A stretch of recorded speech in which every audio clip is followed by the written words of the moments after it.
2025년 8월 21일 오전 시황 시작해 보도록 하겠습니다.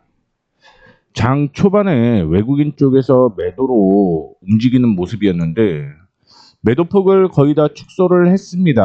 매도폭을 축소를 했고요. 기관 쪽에서는 매수로 시작을 해서 매수폭을 확대를 하고 있죠.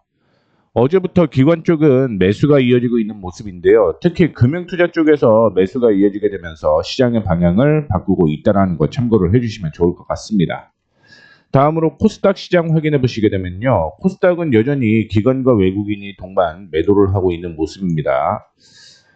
외국인 쪽이 매도폭을 확대를 하고 있죠. 매도폭을 확대를 하고 있다는 건 더 많은 매도를 하고 있다라고 보시면 될 것 같습니다.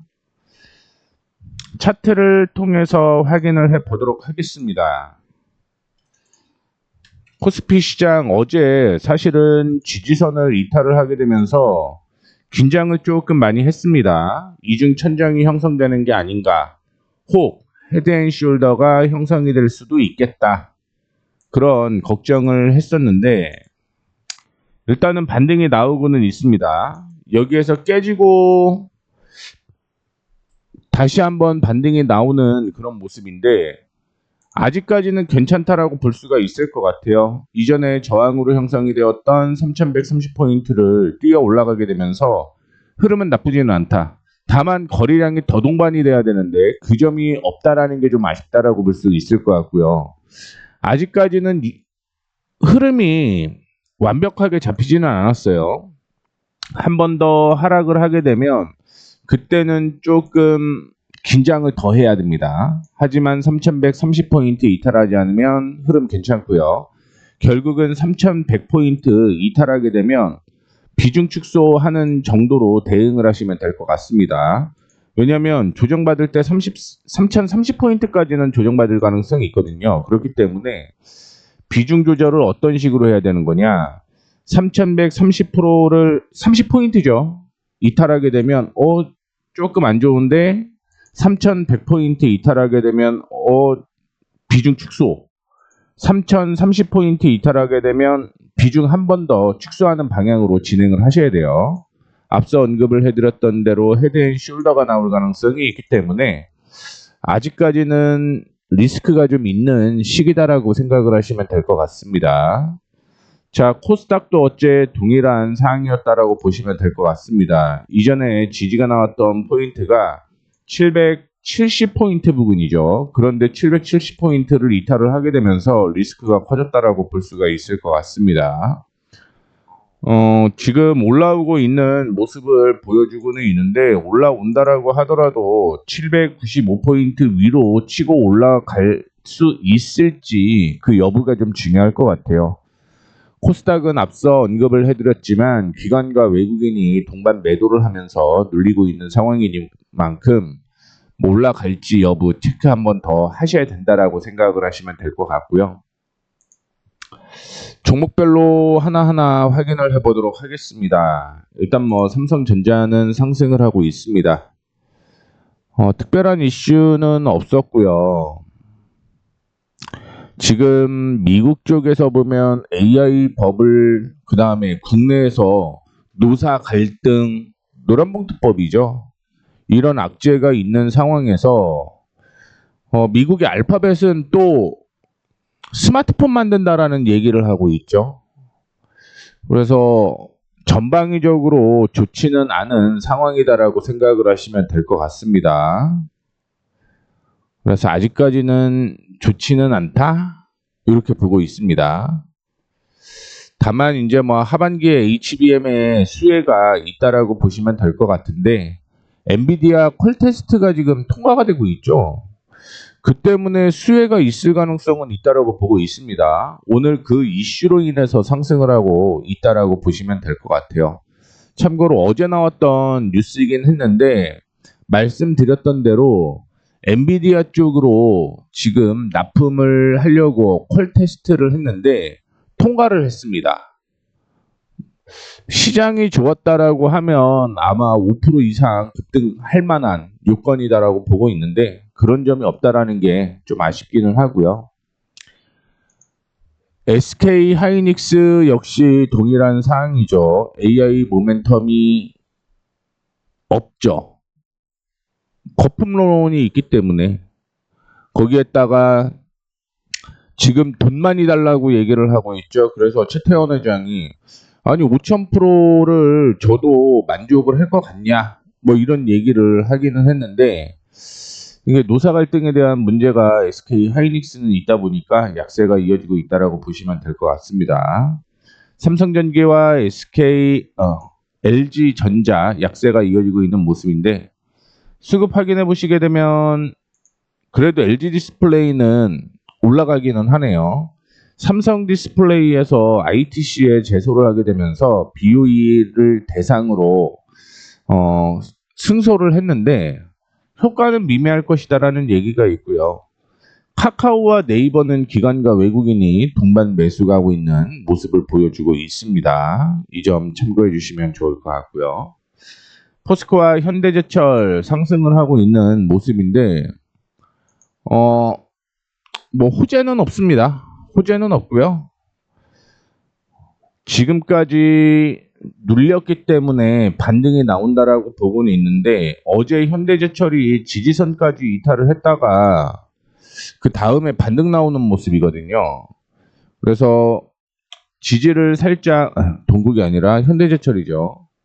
이탈을 하게 되면 이거 리스크였는데 32,000원 한 번 더 이탈하면 리스크 관리해야 된다라고 생각을 하시면 될 것 같습니다. 올라오게 되면 이전에 고점 부근이었던 34,000원에서는 단기 저항이 존재를 한다라는 거 말씀을 좀 해드리도록 하겠고요. 근데 포스코홀딩스는 동반 매수가 되고 있는데 현대제철은 좋지는 않은 모습이네요. 동반 매도가 이어지고 있습니다. 오늘 풍산걸 포함을 해서 방산주가 상승을 하고 있는 모습입니다. 기관 쪽에서 매수를 하게 되면서 올라가고 있는 모습이긴 한데 NH투자증권에서는 우크라이나 휴전 진전에 방산주가 흔들렸는데 저가 매수 괜찮다라는 의견이 나오게 되면서 반등이 나오고 있다라고 보시면 될 것 같고요. 두산에너빌리티 최근에 뭐 논란이 좀 많았죠. 어제 바닥을 다지고 반등이 나오는 모습이었는데 뭐 시장에서는 그거 치고는 너무 밀린 거 아니냐라는 의견이 나오고 있습니다. 어차피 벌어들이는 돈은 똑같다. 써야 될 거 당연히 써야 되는 거고 나가야 될 돈 나가는 거다. 다만 안타까운 건 글로벌로 더 많은 수주를 받을 수 있다라는 게 막혔다라는 게 저는 안타깝다라고 보고는 있습니다. 근데 여전히 기업 가치는 변함없다라는 이슈가 나오게 되면서 오늘 상승을 하고 있다라고 보시면 될 것 같습니다. 뭐 대장주기 때문에 뭐 올라가고 있는 모습도 일부 있다라고 보시면 될 것 같고요. 항공해운은 약세가 이어지고 있습니다. 정확하게는 뭐 항공 쪽은 혼조세, 그 다음에 해운은 약세가 이어지고 있는 모습이고요. 에너지주 일부 반등이 나오고 있는 모습입니다. 조선자동차 보게 되면 최근에 한온시스템 2분기 실적이 안 좋았거든요. 그것 때문에 급락이 나왔다가 지금 4일 연속 회복을 하고 있는 모습 보여주고 있는데요. 기관과 외국인이 최근에 동반 매도를 했다가 다시 한번 동반 매수로 전환되게 되면서 올라가는 모습이긴 한데 이거는 조금 애매해요. 조금 애매한데 한온 시스템은 다시 좀 봐야 되지 않을까 이렇게 생각을 하고 있습니다. 내년 전기 승용차 구매 보조금 상향 기대감이 있다라고 보시면 좋을 것 같아요. 그래서 전기차 구매 보조금과 내연차 전환지원금을 합해서 400만 원 수준으로 늘어날 수 있도록 협의를 하고 있다라고 얘기를 하고 있는데 그러면 단기 관점으로는 매수 타이밍이 나올 가능성이 높다라고 생각을 하시면 될 것 같습니다. 자, 그 다음에 오늘 오랜만에 또 조선이 올라가고 있습니다. 조선이 올라가고 있고요. 2차 전지가 혼조세가 이어지고 있는 모습이고요. LG화학을 포함을 해서 석유화학 관련주는 정부의 구조 개편 지원에 강세를 보이고 있다. 뭐 이런 얘기를 했는데 자기네들끼리 일단은 뭐 사재를 출연을 해도 되고 아니면 뭐 구조 조정을 해도 되고 합병을 해도 되고 그거 하고 지원해주겠다라고 얘기가 나오는 거죠. 그래서 그 안에서 어떤 움직임을 보일지는 모르겠는데 일단은 구조조정 하게 되면 바닥일 수 있겠죠. 거기에다 정부 지원금까지 받게 되면 그 다음부터는 상승 흐름이 유지가 될 가능성이 있다라고 보고 있는데 뭐 개인적으로는 보조금을 지급을 하고 그러겠죠. 당연히. 근데 여기에서는 트럼프가 저는 뭐 옳은 것 같다 이렇게 보고 있습니다. 구조조정 니네가 지금까지 치킨 게임에서 손실 난 거고 그런데 그걸 왜 정부에서 보존을 해줘야 되냐? 왜 정부에서 도와줘야 되냐? 이유는 하나죠. 직원들 문제가 터질까 봐. 그러면 도와주는 거는 맞습니다. 그러면 뭘 할 건데요? 트럼프처럼 지분이라도 가져오는 게 더 좋지 않을까? 뭐 개인적으로는 그런 생각도 들고 있습니다. 어떻게 됐든 뭐 경제가 힘들면 정부에서 지원을 해주는 건 맞는데 그냥 지원해주고 뭐 그 기업들은 어떤 받기만 하는 그런 사례는 좀 없었으면 좋겠어요. 개인적으로는. 자, 그 다음에 2차 전지는 트럼프 대통령이 뭐 태양광, 풍력 나는 절대 반대 그런 얘기를 했잖아요. 이거는 완전 사기다. 그런 얘기를 하게 되면서 미국 쪽에서도 종목들 혼조세가 이어졌습니다. 국내에도 역시 혼조세가 이어지고 있는 모습인데 OCI 홀딩스는 3분기 실적 좋아요. 하나솔루션도 3분기는 턴어라운드 될 가능성이 있고요. 그러다 보니까 이런 흐름이 나오고 있다라고 보시면 될 것 같고 미리 반등이 나왔던 HD 현대에너지솔루션은 약세가 이어지고 있습니다.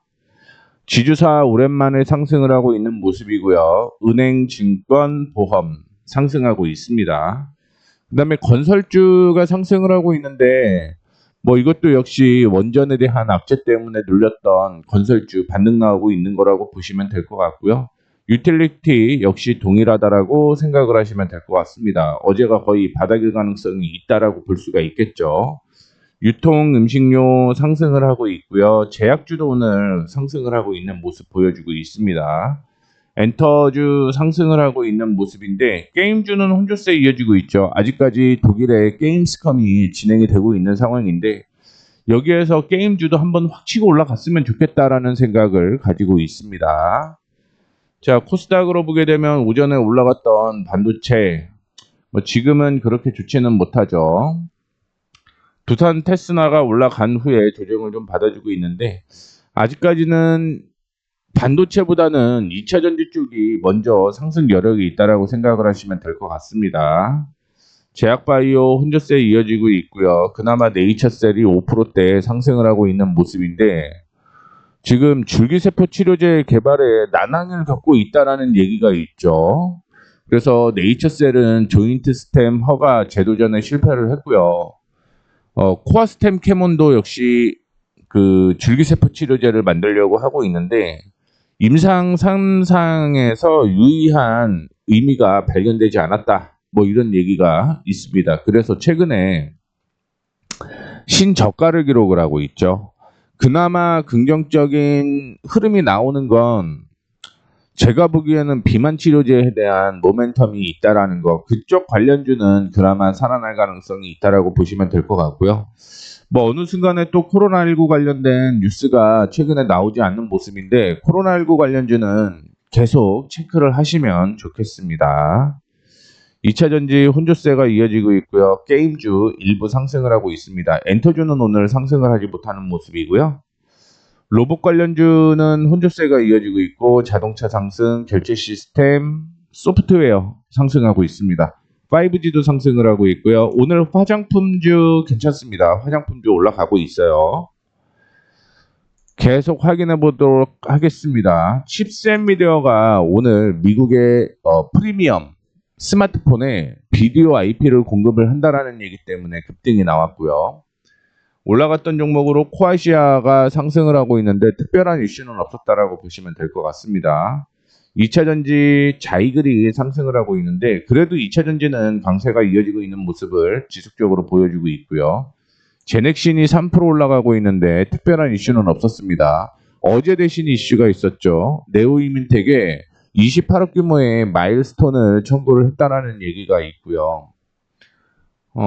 보시게 되면 펩트론이 상승을 하고 있는데 펩트론의 경우는 앞서 언급을 해드렸던 비만 치료제 관련주라고 생각을 하시면 될 것 같습니다. 콜마 B&H 어제 상승한 후에 오늘은 조정을 받고 있는 모습이고요. 젠백스가 오늘 단기 급락이 나왔는데 뭐 이것도 특별한 악재는 없었습니다. 그 외에 앞서 언급을 해드렸던 화장품 관련주가 상승을 하고 있는 모습 보여주고 있고요. IT 소프트웨어, 영상, 게임 쪽 보게 되면 상승하고 있는 모습이네요. 친환경 관련주, 조선 귀자재를 포함을 해서 원자료까지 이슈가 되고 있는 게 이런 종목들인데 반등이 나오고 있는 모습 보여주고 있습니다. 일단은 뭐 이슈가 되는 거 말씀을 좀 해드렸고요. 여기에서 끝나니까 사람들이 관심이 많이 없어갖고 오늘 이슈가 될 만한 종목들, 즉 관심 종목입니다. 관심 종목. 관심 종목을 좀 체크를 해보도록 하겠습니다. 2차 전지안에서 M플러스가 있어요. M플러스가 이전에 저항이 이렇게 형성이 되어 있는데 이 저항을 돌파를 하게 되면 레벨업 될 가능성이 있다라고 보시면 될 것 같습니다. 뭐 그 전에 먼저 매수 타이밍이 나왔던 게 이전의 저점이었던 고점이었죠. 9,750원 전후라고 보여지는데 2차적으로 13,000원까지 가기 위해서 저항이 형성이 되었던 게 11,000원이라고 보시면 될 것 같습니다. 이 11,000원을 돌파를 하게 되면 13,000원대까지 추가적인 상승이 이어질 가능성이 높다라고 생각을 하시면 될 것 같고요. 최근에 들어서 삼성증권에서 리포트가 계속 나왔고요. SK증권에서도 리포트가 계속 나왔습니다. 2차 전지의 다크호스라고 얘기가 나오고 있는데 아직 흐름은 아니다라고 보시면 될 것 같아요. 저항을 돌파를 하든지 아니면 눌리든지 둘 중에 하나가 진행이 돼야 된다라고 보시면 될 것 같고요. 아이패밀리 SC가 최근에 주가가 계속 올라가고 있죠. 이전에 저항으로 형성되었던 가격이 22,000원 전후라고 보시면 될 것 같은데 이 22,000원을 돌파를 하게 되면서 22,200원대까지 상승 여력이 생겼다라고 보시면 될 것 같고 그 다음에 요 가격마저 돌파를 하게 되면 아이패밀리 SC는 박스권으로 이어진다라고 생각을 하시면 될 것 같아요. 26,000원대까지 상승 여력이 있다라고 보시면 될 것 같습니다. 그 다음에 화장품주 하나 더 확인을 해보게 되면 CNC 인터내셔널을 이전에 고점이 거의 일치한다라고 보시면 될 것 같습니다. 49,000원대까지 상승 여력이 있다라고 생각을 하시면 될 것 같은데 최근에 주가가 이렇게 조정을 받았죠. 그 이유는 2분기 실적이 굉장히 좀 안 좋았어요. 매출액이나 영업이익은 괜찮았는데 단기 순이익이 좋지 않았다라는 걸 얘기를 해드리고 싶습니다. 그런데 단기 순이익의 3분기에 기저 효과가 있을 가능성이 높다라고 생각을 하시면 될 것 같고요. 지금 하락하는 추세를 돌려내려고 하고 있습니다. 그러면 지금부터 시작을 해서 49,000원대까지 올라갈 가능성이 있다라고 보시면 될 것 같고요. 그렇게 되면 약간 러프하게 한 20%, 15% 정도는 수익 날 가능성이 있다라는 것도 언급해 드리도록 하겠습니다. 마지막으로 테크윙을 한번 볼게요. 테크윙 확인해 보시게 되면 이전에 저점으로 형성되어 있었던 가격이 여기였죠. 그런데 바닥까지 다 왔다라고 보고 있어요. 다만 이전에 고점부터 시작을 해서 하락하는 추세 요거는 이탈을 하기는 했는데 중요한 건 이 가격을 다시 뛰어넘겠죠. 바닥을 어제 다졌다라고 보고 있거든요. 다만 앞서 언급을 해드렸던 대로 이 가격을 뛰어넘는다면 그때는 다시 한번 3만원 부근대까지의 박스권이다라고 생각을 하시면 될 것 같고요. 이 박스권을 돌파를 하게 되면 그때는 이중 바닥이 형성이 되게 되면서 본격적인 상승으로 전환될 가능성이 있기 때문에 테크윙도 관심 종목으로 잡으시면 좋겠다라는 말씀 드리도록 하겠습니다. 이래서 오늘 혹은 향후에 관심 종목을 이렇게 다 말씀을 해드렸고요. 뭐 그 안에서 타이밍이 나오는 종목들이 있으면 그거는 쇼츠를 통해서 언급을 다시 한번 해드리도록 하겠습니다. 이렇게 해서 오전장 시황 및 관심 종목 내용 마무리하도록 하겠고요. 오후장도 계속적으로 지켜보시면 좋을 것 같습니다.